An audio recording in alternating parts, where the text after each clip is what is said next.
Hello students, आज हम करेंगे वैदिक काल का धर्म। वैदिक काल का जो पीरियड है वो आप सबको पता है 1500 ईस्वी पूर्व से लेकर और 1000 ईस्वी पूर्व तक है।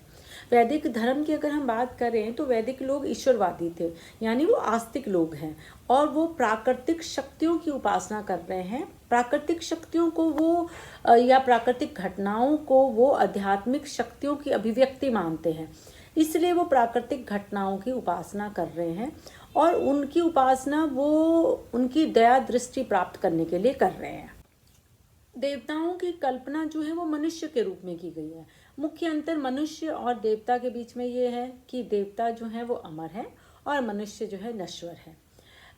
देवता जो हैं मुख्यतः पुरुष हैं, देवियां भी हैं, जैसे उषा जो है वो सबसे उल्लेखनीय है इसमें, जो अरुणोदय की देवी है।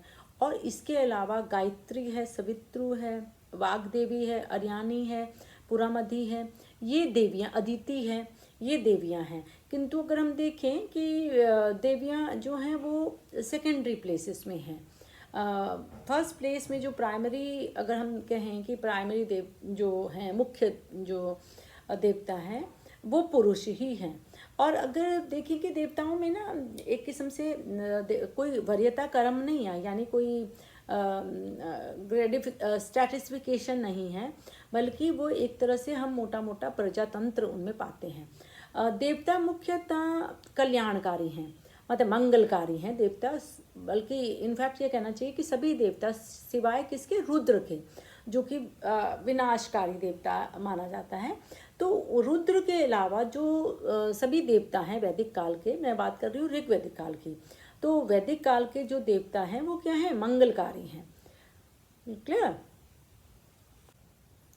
देवताओं की उपासना जो है मंत्रोच्चारण द्वारा, अनुष्ठानों द्वारा की जाती थी। यज्ञ जो है उसमें एक मुख्य रोल प्ले कर रहे हैं। और यज्ञ जो हैं उसमें यज्ञ क्यों किए जाते थे, यज्ञ भौतिक कल्याण के लिए किए जाते थे, क्योंकि बहुत ज़्यादा दार्शनिक विचार हम ऋग्वेद में नहीं पाते। यद्यपि उसके जो सृष्टि सूक्त है उसमें दार्शनिक विचार का शुरुआत हम पाते हैं, लेकिन परलोक संबंधी अगर विचार देखें, बर्थ रिबर्थ, तो इसके विचार बहुत स्पष्ट नहीं हैं। और जो यज्ञ किए जाते थे वो भी भौतिक कल्याण के लिए किए जाते थे, कोई आध्यात्मिक कल्याण की भावना हमें यहाँ पे नहीं दिखाई देती है। ऋग्वैदिक आर्यों का अगर हम अंत्येष्टि व्यवहार देखें तो इसमें हम देखते हैं कि इसमें दाह संस्कार अगर देखें तो दफनाने की भी और दाह संस्कार करने की दोनों प्रक्रिया इस पीरियड में है। और इस पीरियड में उनका जो स्वर्ग नर्क का जो कंसेप्ट है वो यद्यपि अपना इनिशियल स्टेज में है, लेकिन बहुत ज़्यादा उत्तर वैदिक काल की तरह ये बहुत विकसित नहीं है।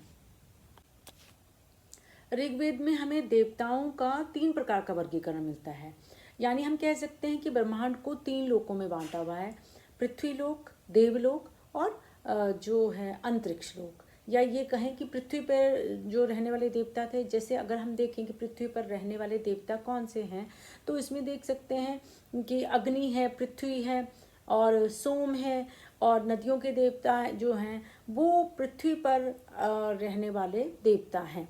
और जो दूसरा मध्य स्थान है, यानी पृथ्वी वाला फर्स्ट लेवल है, दूसरा जो है वो मध्य स्थान है, या जिसको हम अंतरिक्ष भी कह सकते हैं। और अंतरिक्ष में जो रहने वाले देवता हैं वो इंद्र है, यम है, वरुण नहीं है, इंद्र है, यम है, प्रजापति हैं, ये जो है वो मध्य स्थान के देवता हैं। और जो अपर हैं, आकाश में रहने वाले देवता हैं, वो कौन से हैं, वो हैं वरुण है, मित्र है, और वरुण है, मित्र है, और ये अपना विष्णु है, पुष्ण है। ये देवता आकाश यानी जो हायर लेवल के देवता हैं वो है।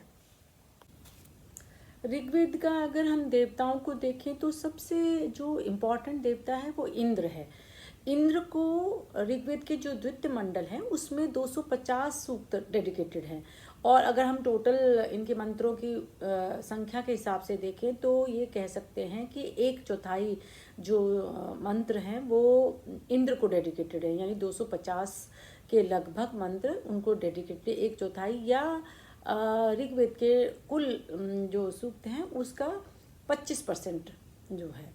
तो इंद्र किसके देवता है, इंद्र वर्षा और वज्र के देवता हैं। इंद्र युद्ध के देवता हैं इसीलिए इंद्र जो शत्रुओं के दुर्गों को तोड़ने वाले हैं पुरंदर हैं, इंद्र विजेंद्र हैं। इंद्र का सोमपाल नाम भी मिलता है क्योंकि वो सोम रस द्वारा अभिरक्षित है। और इंद्र जो है वो दानवों पर विजय करने यानी असुरों को हराने वाले या असुरों पर विजय प्राप्त करने वाले हैं। और सबसे इम्पॉर्टेंट जो असुर है वो सर्व दानव, यह सबसे इम्पॉर्टेंट दानव जिसको कि उन्होंने जिसका वध किया है वो सर्व दानव है।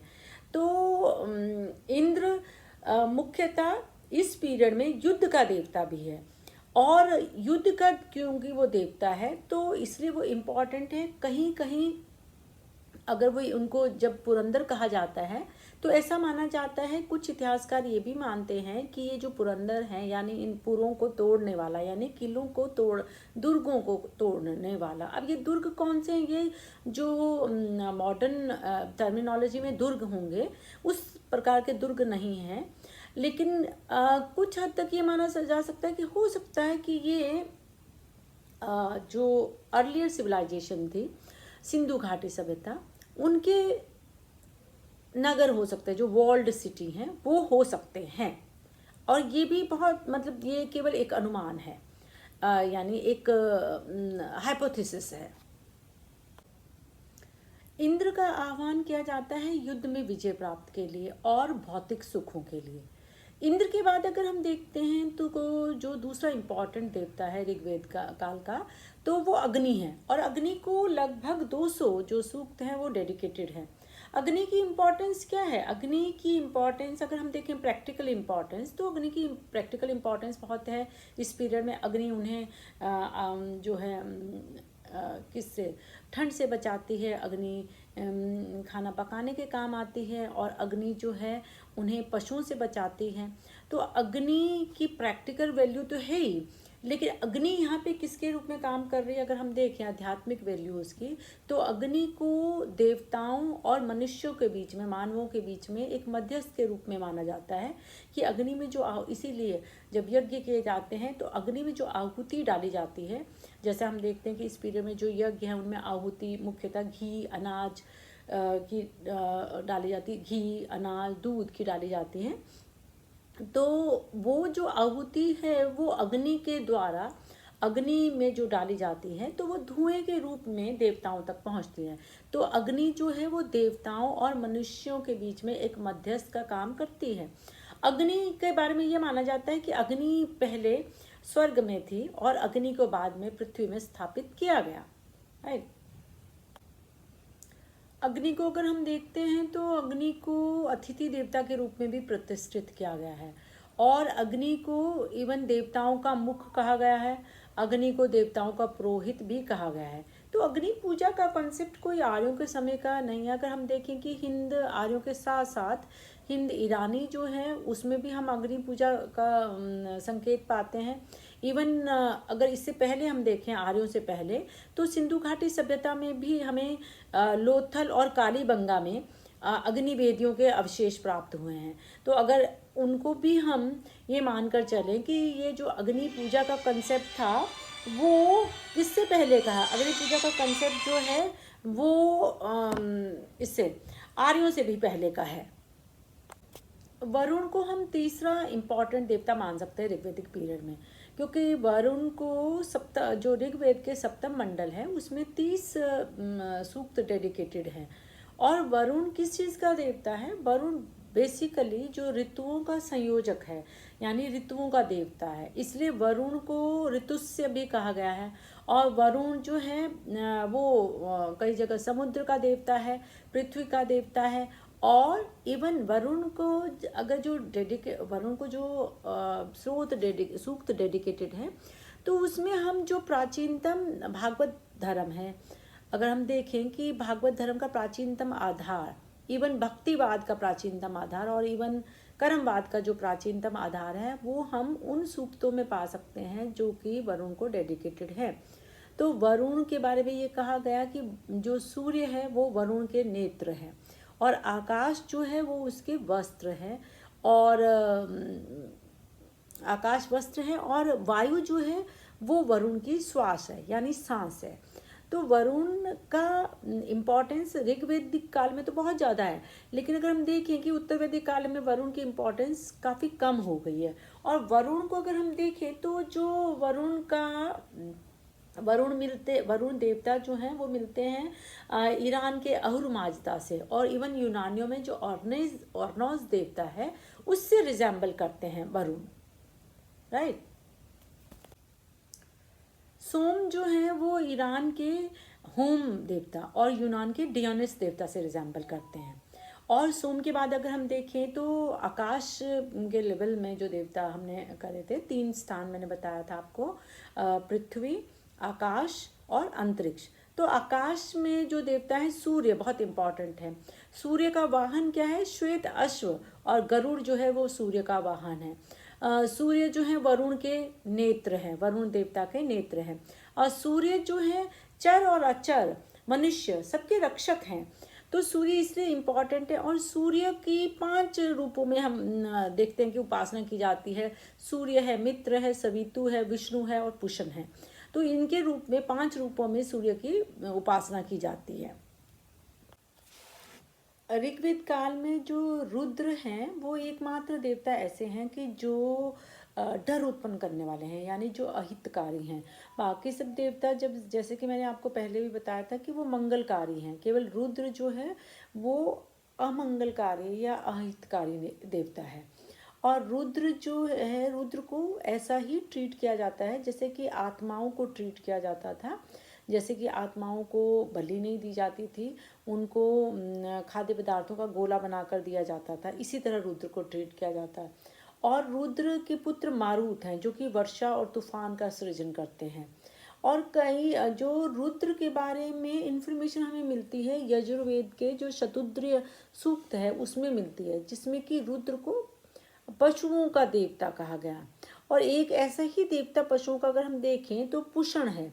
तो पुषण ऋग्वेद में तो पशुओं का देवता है, लेकिन उत्तर वैदिक काल में वो इसका शूद्रों का देवता बन गया। और ऋग्वेदिक काल में पुषण को मार्गों का संरक्षक भी कहते हैं, जबकि उत्तर वैदिक काल में वो केवल शूद्रों का ही देवता है। इसके अतिरिक्त हम देखते हैं बहुत सारे देवी देवता हैं, जैसे आदित्य है। आदित्य क्या है? एक समूह, एक देवताओं का समूह है। और कईयों में उसकी आदित्यों की संख्या जो है वो 6 बताई गई है, और कई जगह हमें आदित्य की संख्या जो है वो 7 भी मिलती है। उसके अतिरिक्त, आदित्य के अतिरिक्त अगर हम देखें तो कुछ देवियां हैं जो मैंने आपको बताई थी, जैसे उषा है, वाग देवी है, अरण्य है, पुरामेधि है। ये कुछ देवियां हैं जो कि जिसका कि विवरण हमें इसमें मिलता है, ऋग्वेदिक काल में मिलता है। उषा जो देवी है वो उसमें सबसे इम्पॉर्टेंट है, और उसका उल्लेख 300 बार मिलता है लगभग। तो अगर हम देखें ओवरऑल तो ऋग्वेद क्या है? एक किस्म से जो हम ये कह सकते हैं कि प्राकृतिक बहुदेववाद है, जिसमें विभिन्न देवताओं की स्तुति की जाती है, और प्रत्येक देवता अपने जो मंत्र उसको डेडिकेटेड है उन मंत्रों में वो सर्वोच्च है और उसमें वो सबसे शक्तिशाली है। लेकिन वैसे हम कोई इस तरह से वरीयता कर्म देवताओं में नहीं पाते हैं। तो ये हमारा ऋग्वेदिक जो है धर्म के बारे में मैंने आपको बताया। Thank you so much.